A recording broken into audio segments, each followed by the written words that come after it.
This restaurant has an overhead food conveyor system that delivers your meal from the kitchen right to the pickup counter at the drive-thru. Meanwhile, sensors at the drive-thru monitor wait time and service speed, allowing the store crew to better manage orders. Fast food chain Jollibee installed the conveyor system in its 1,200th branch at Petron SLEX Southbound in Laguna, Philippines.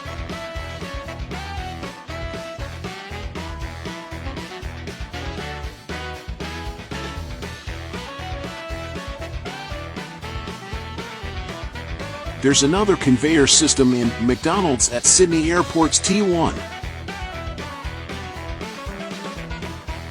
Opened in 2018, the restaurant has a see-through kitchen in the sky that floats above passengers in a bright yellow glass box.